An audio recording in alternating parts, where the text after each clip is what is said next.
pronouns are she and hers.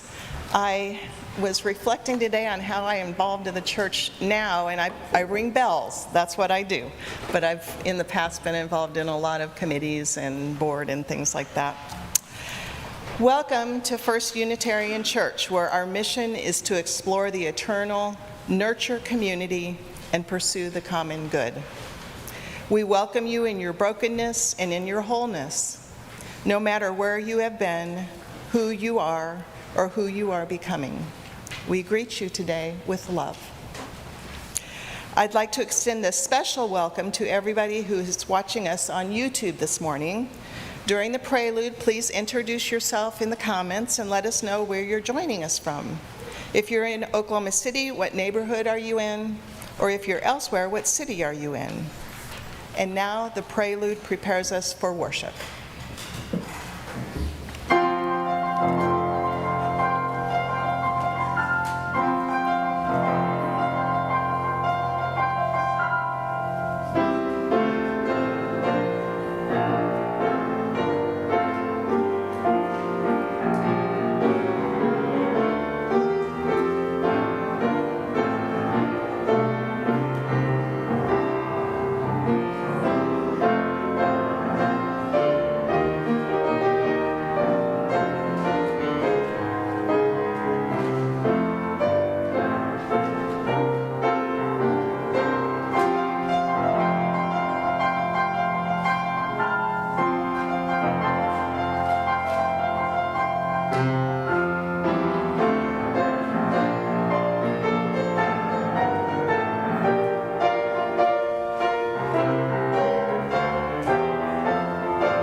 Today, we invite some of our newest members, Jennifer Sanders Jones and Matthew Jones, to light our chalice.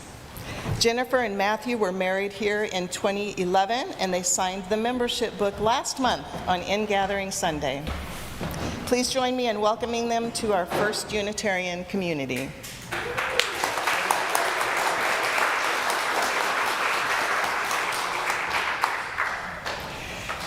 We light the chalice as a symbol of our sacred time together. The burning chalice represents the light of reason and science, the warmth of loving community, the cleansing heat of justice, and the flame of hope. My name is Reverend Diana Davies, and my pronouns are she, her, hers. For those who are joining us today who are blind or have a visual impairment, I am a white woman with silvering hair, today wearing my rainbow stole.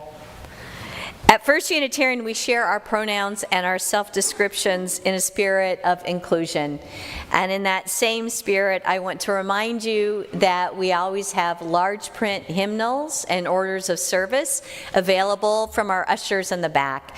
And one thing I often forget to tell you is that for those who might like to follow along with what is being said or reread it later, I always leave copies of the entire script on that table in the back as you come in. So just know that they're always there. If there's something you didn't hear and you want to read it, you can pick that up. At this time of war and horrific violence, I bring you some opening words from Drew Patton, who's an actor and a slam poet and a Presbyterian minister. If they ever ask you, which side are you on? Tell them plainly, I side with the people, with the precious ones, all, the integral, the soft and the fierce, irreplaceable, the beloved, if only by God and trees, who were born, who breathe and survive. Say, I side with those who keep watch beneath the bright, screaming arc of bombs, with those who hide in dark doorways, or who through the moonlight flee, with those who stay and fight, and those kept up all night by hunger and grief and terror and rage, by desperate, unruly hope, who are good and green at the root, who are more than the worst they've done, who do their best to love and still pass on the hurt in themselves that they hate. But what when they take sides against each other, the people, even against themselves? Side with whatever is human in them, what is fragile and feeling and flesh. Side with the truth of our stories. Side with the fact of our pain. Side with defiant insistence on freedom. Side there again and again. Side there today and tomorrow. Side there the rest of your life. Side there together until we belong, each one, to every other. If ever they ask you, what side are you on? Say, it doesn't work like that. Tell them you side with the people and abide where the people are at.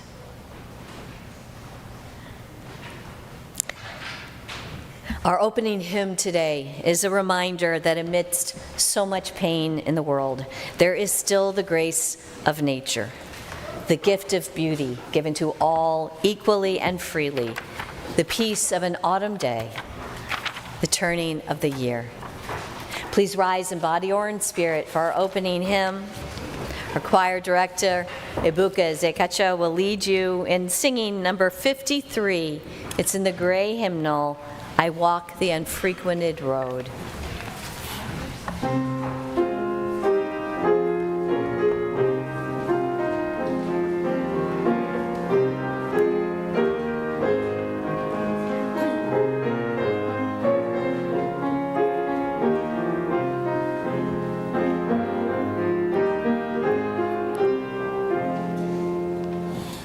I walk the unfrequented road with open eye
grants their fortitude, and peace and joy flowing.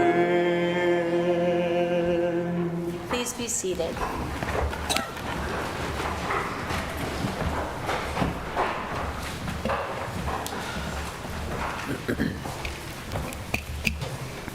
Please join me in a spirit of prayer or meditation.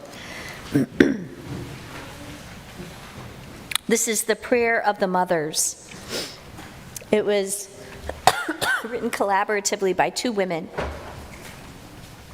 In Arabic, by a Palestinian, Sheikha Ibtisam Mohammed, and in Hebrew, by Rabbi Tamar Elad Applebaum.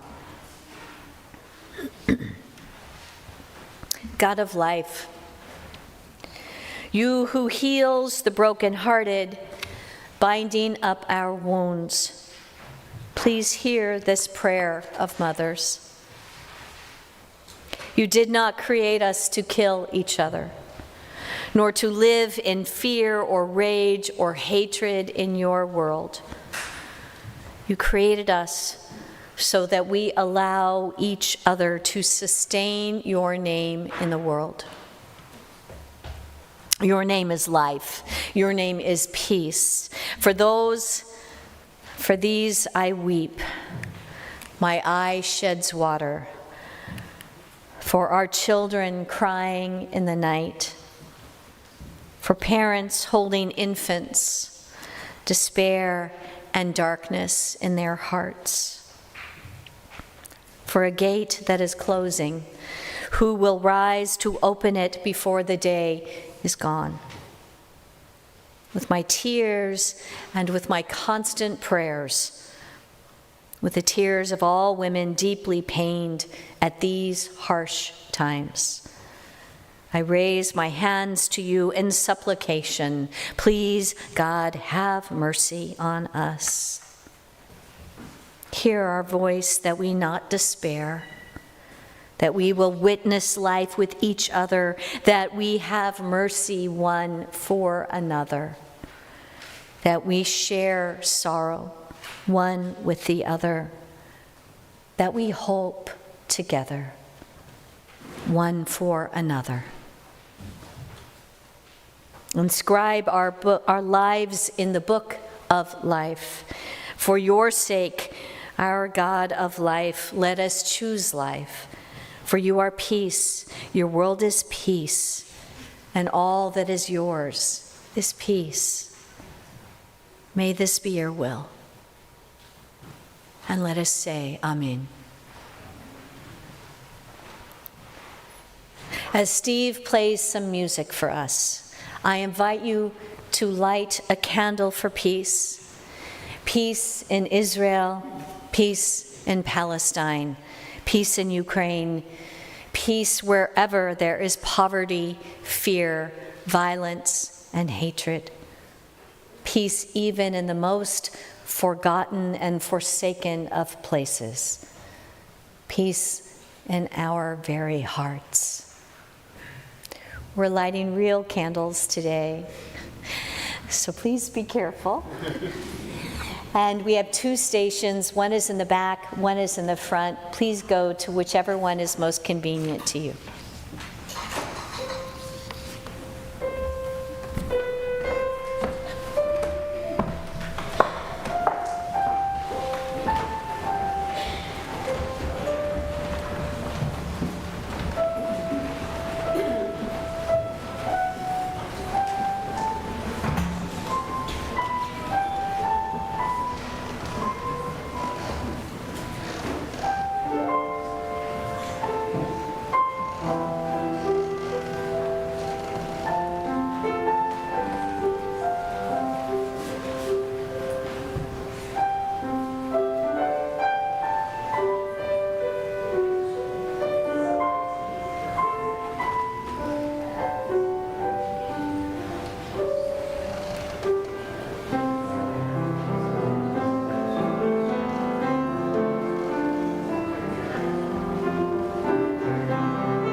Please join me in singing our children and youth to their classes.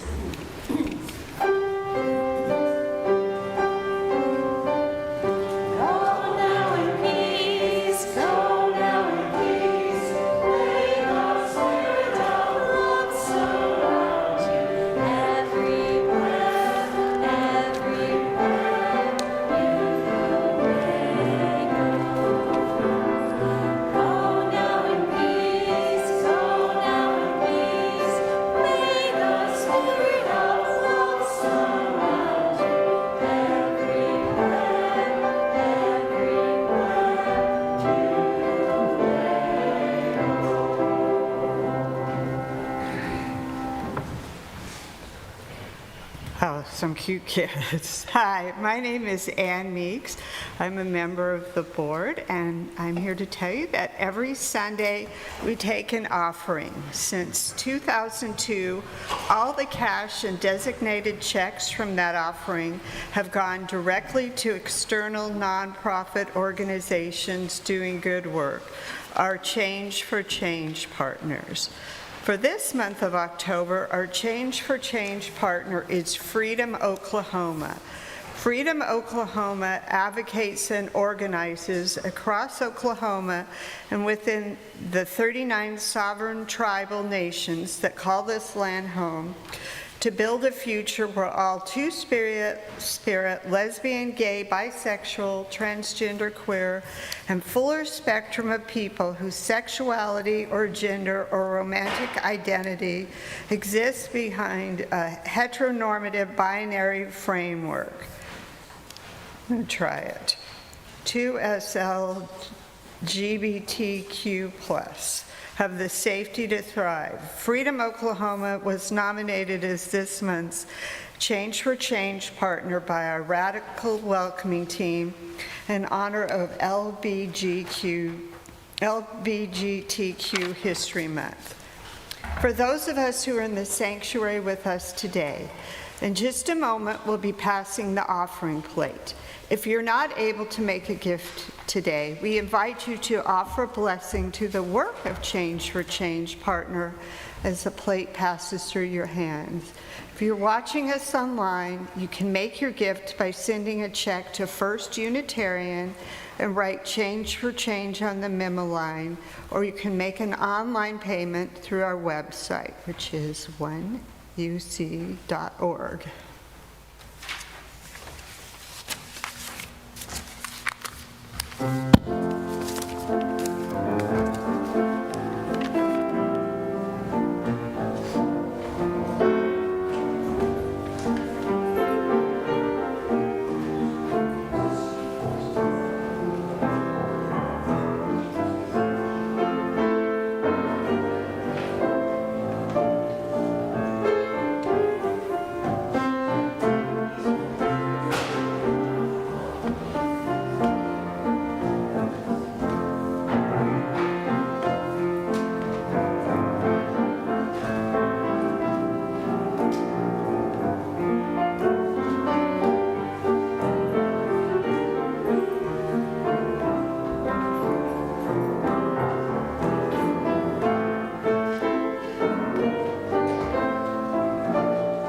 I got excited when Reverend Diana told me she was going to use Bayard Rustin's story today in her focus on quiet courage.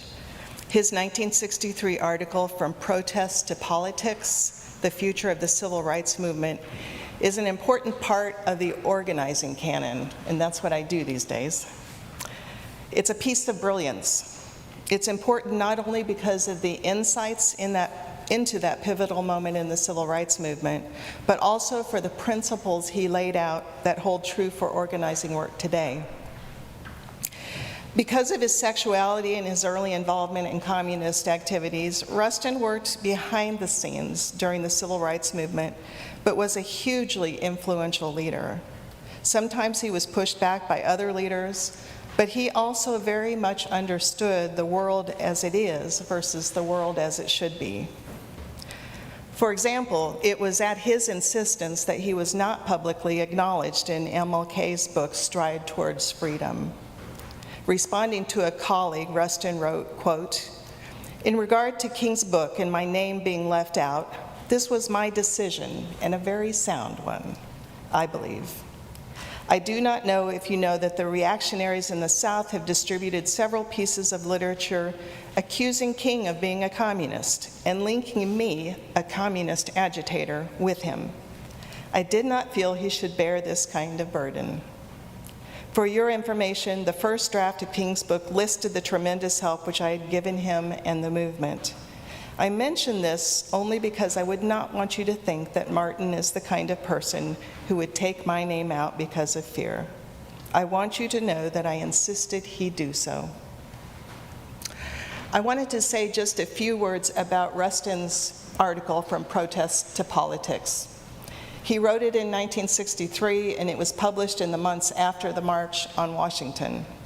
In that piece, he's laying out a vision of a political movement arising out of the March on Washington coalition. That coalition was a coming together of disparate organizations that felt very differently about the goals of the work sometimes, and certainly the means that they should be using. To do that march, they set aside those disagreements in order to join forces around the specific set of common goals that they laid out. Once that successful march was over, however, there was a big question about how to move forward. There's a lot to digest in that little 7-page article, but for organizers, what's powerful is his call to shift from civil rights to focus on social and economic rights, about why and when politics is important and what that means in terms of tactics. That transformation would benefit African Americans, but it would also benefit the collective needs of all poor people and marginalized groups in the current system. It's the groundwork of MLK's shift towards economic rights towards the end of his life. The inclusive and nonviolent approach that MLK argues for in his 1967 book, Where Do We Go From Here?, as opposed to his colleague Stokely Carmichael's Black Power movement, can be traced to the influence of Rustin's vision, as can MLK's steps toward building the Poor People's Campaign of the later 1960s. I'm inspired by the way that Rustin could envision radical change, because it was radical, and also lay out an organizing vision of how to get there. There's a lot we should learn from that. One of those lessons is that whatever the challenges we face, we can and should figure out how we can contribute to the change that's needed.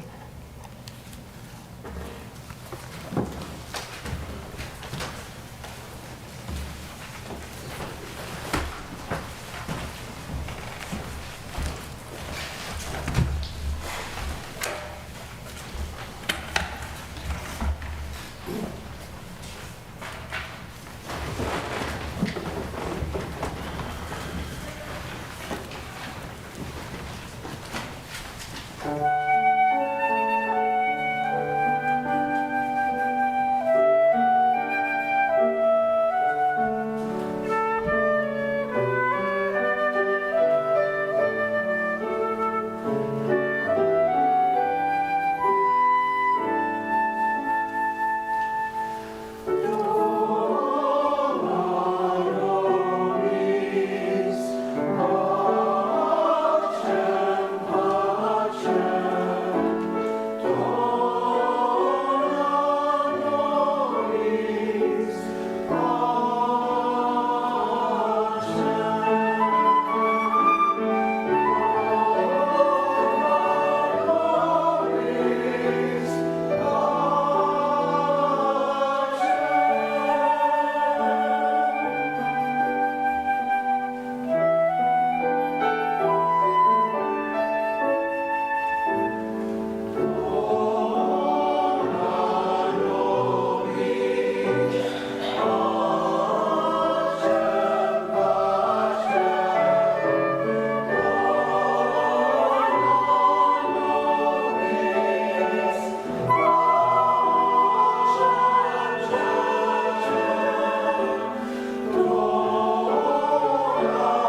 In a time of violence and angry, raised voices and the noise of hatred and fear, what does quiet courage look like? Can courage really be quiet? So often when we think about courage, we think of a person set apart in the spotlight, speaking prophetic truth. Someone like Reverend Dr. Martin Luther King delivering his famous "I Have a Dream" speech at the March on Washington 60 years ago this year. I think I first saw a video of that speech in a history class in college. It was part of a longer documentary about the March on Washington. And it included footage of Mahalia Jackson singing, "I've been buked and I've been scorned." At the beginning of Mahalia's song, there's a lot of milling around, people talking and greeting each other and jostling around to get a good position on the dais. And then she starts to sing. And you can just watch as the people gathered are transported to some more heavenly state of being. But in the footage, easy to miss unless you're really looking for it, off camera, this hand appears off of the side and starts adjusting the microphones. That hand belongs to Bayard Rustin. It was Rustin who was the executive director of the entire march. It was Rustin who had the wisdom to put Martin Luther King last in the program, foreseeing that his speech would change history. It was Bayard Rustin who, despite opposition even among those who should have been his closest allies, in less than 2 months, he pulled together 250,000 people at the Capitol and did it without a hitch. Bayard Rustin, at that very moment, should have been leaning back and just enjoying his accomplishment, taking it all in. But there it is, recorded on video for all of time, that hand sneaking in and fiddling with the microphones. Keep watching that old footage and you can see how Rustin moves through the crowd over to Jackson's other side. And even as he is caught up in the music, just beaming with joy, he's also doing something else. He has a pen and a notebook in one hand, and his eyes are sweeping over the crowd. Remember, this is over 250,000 people. He's looking out over the crowd, and you can see his mouth kind of moving. And I swear, he is counting. He is definitely assessing. Even in this historic moment, he's organizing. Later, as the marchers are all walking arm in arm, we see footage of Rustin off to the side doing this. Telling everybody where to go, directing. At the time I first saw that documentary about the March on Washington, I was working to get out the vote. I was in the thankless job of being the president of the College Democrats of Indiana during Reagan. I was organizing protests and marches on my college campus. I was just a baby activist and I had no idea what I was doing. But when I saw that footage of this strange man with this gap in his teeth and his distinctive hair, organizing everything while somehow not ever being right at the center of things, I remember thinking, I have no idea who that person is, but he is my hero. Looking back at that time, one of the reasons I was so enamored of Rustin was because I was then, and still am, a huge introvert. A person who is much happier operating from backstage than in the spotlight. A person who can much more readily identify with the image of Rustin, notebook in hand, counting attendees and worrying about the sound system, than with King, orating poetic and prophetic words to the masses. Only now, much later, do I realize that it's not that Rustin necessarily chose to be the quiet man behind the scenes. Others asked him to move into the background because of who he was and because of what he believed. And for the sake of the movement, he took a supporting role, but he never stopped speaking. You see, Bayard Rustin was an outsider even to outsiders.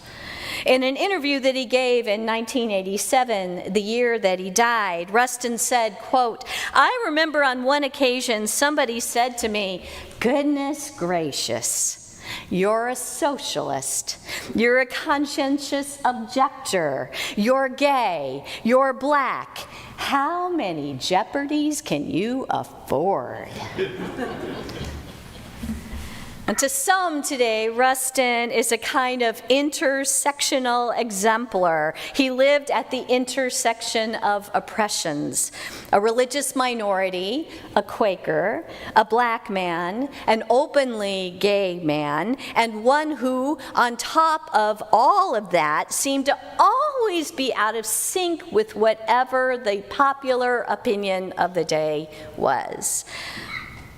But it wasn't any one of his marginalized identities that led him to become an activist.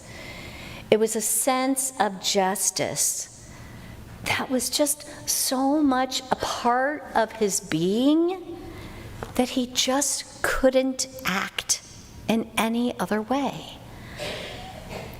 In 1942, 13 years before the Montgomery bus boycott, Rustin was arrested for refusing to go to the back of a bus.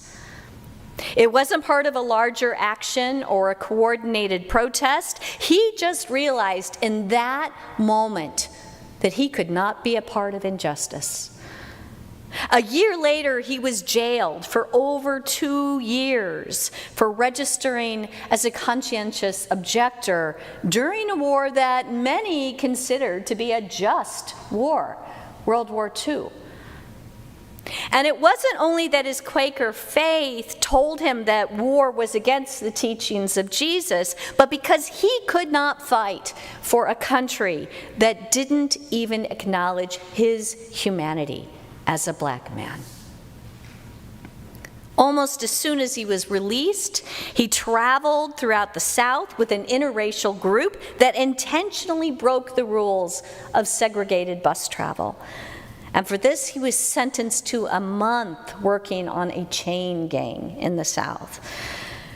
Even there, he organized for better food and better treatment, and he built a relationship of mutual respect with the chief guard for the betterment of his fellow prisoners. Again, the philosophy of nonviolent resistance was so deeply ingrained in Bayard Rustin, it seemed he just couldn't act in any other way. This was why he was sent to Montgomery, Alabama in 1956 to mentor a young Martin Luther King, telling him, "You've got to get rid of all those guns in your house." This was why he was called by Gandhi himself to study nonviolent resistance in India. This was why he was selected as lead organizer of the March on Washington in 1963. But there was a problem. Bayard was an openly gay man at a time when the opponents of civil rights were seeking any excuse they could find to discredit the movement. And so Bayard was pushed to the margins. He could advise, he could organize, but he could not be in the spotlight. And when things got particularly ugly and concerns were raised that Rustin's very presence in the movement could be a problem, he called Martin Luther King and said, "I'm going to get out of the way now. If you need me later, call me back."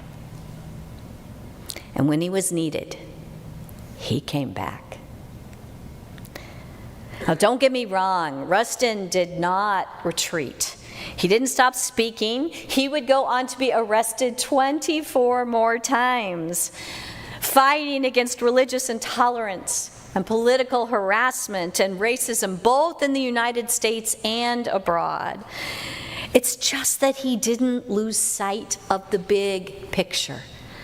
He never stopped believing in or fighting for the goal of true, sustainable economic and social equity, true revolution.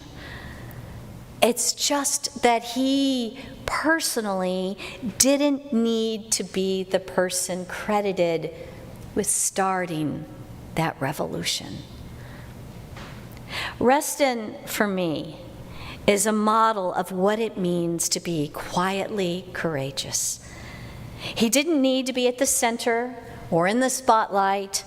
The fight wasn't about him. It was his fight, certainly, but it was always much bigger than one person, bigger than his own legacy or his own power. For Rustin, power rested in organizing, in building alliances across groups striving for a common goal. And alliances sometimes demand compromise. At a minimum, they require humility and a flexibility that comes from an inner strength. Now, here's the thing about Bayard Rustin. He could be so effective operating from the margins because his center was so incredibly strong. Toward the end of his life, Rustin would recall how others would worry that his presence, his very identity, might hurt the movement. But the fact of the matter was that Rustin had nothing to hide. Others would look at him soulfully and say, "Surely you don't want to go through any more humiliation." Opponents would threaten to reveal his secrets. But when you have no secrets, there is nothing to reveal. Rustin was a gay, black, Quaker man working for universal liberation, proud of his support for labor unions and for economic equity. And what in the world could be wrong with any of that? Rustin could do the thing that needed to be done. He could step to the center when he needed to, and he could move to the margins when change was happening at the margins. Because his self-worth did not depend on others' affirmation or adulation. He was able to operate out of a place of love and a deep sense of justice because he didn't have to overcome self-hate and self-denial. And when self-hate and self-denial are out of the picture, oh my goodness, the things we can do. There's one more way that I think Bayard Rustin's life was a model of quiet courage. Over and over again, in his refusal to move to the back of a bus or to fight for segregated and dehumanizing institutions or to let injustice stand for any group of people, Rustin acted from a place of deep, internal, quiet conviction. He was able to act bravely in the moment because he could tap into a deep well of self-love and love for others. In his book on leadership in a changing world, the author Gil Rendell takes a figure from Jewish tradition as a model of quiet courage. Nashon, it's said, was one of the Israelites escaping from slavery in Egypt.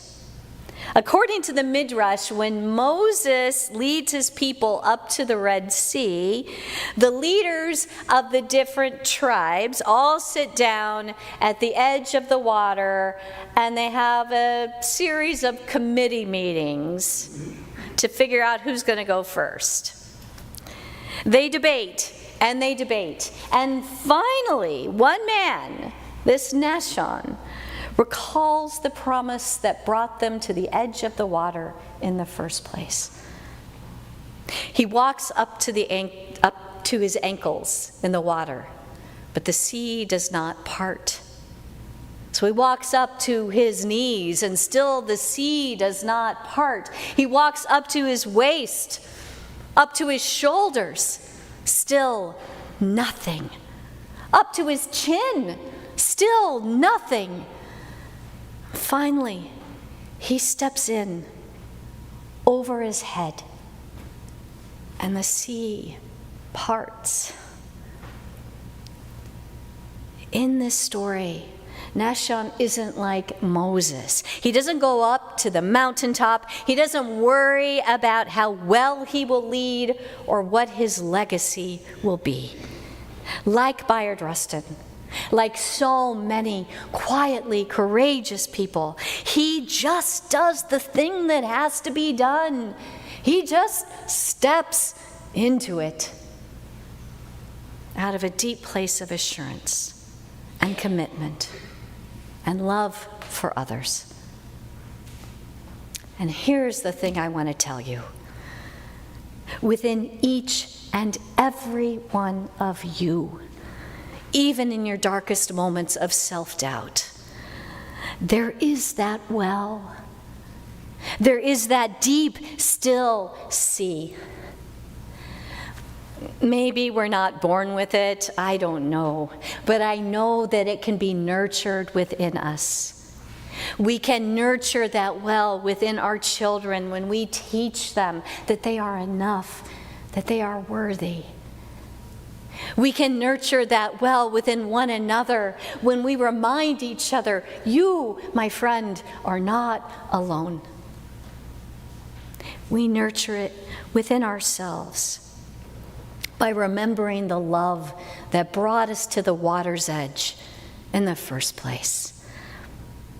With that courage, we can step into the unknown, even when it is over our heads, and do the frightening things that need to be done from a place of stillness, from a place of quiet assurance.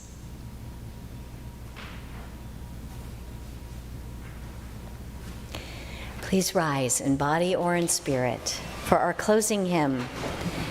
This one is in this teal soft-bound hymnal. It's I'm lying. It's in the gray one. It's in the gray one. Just mixing it up a little. It's number 352, Find a Stillness. And we'll sing all of the words, and then let's hum it together one last time.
will find true harmony.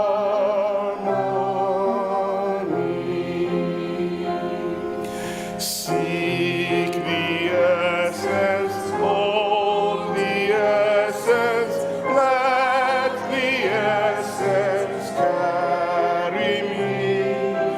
Let me flower, help me flower, watch me flower, carry me. In the Spirit, by the Spirit, with the Spirit, giving power, I will find true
We extinguish this flame, but not the light of love and community, which burns on in our hearts. After our service today, all are invited to Daniel Hall for coffee and conversation. To find Daniel Hall, just go through these doors, down the hallway, and it's the room to your right.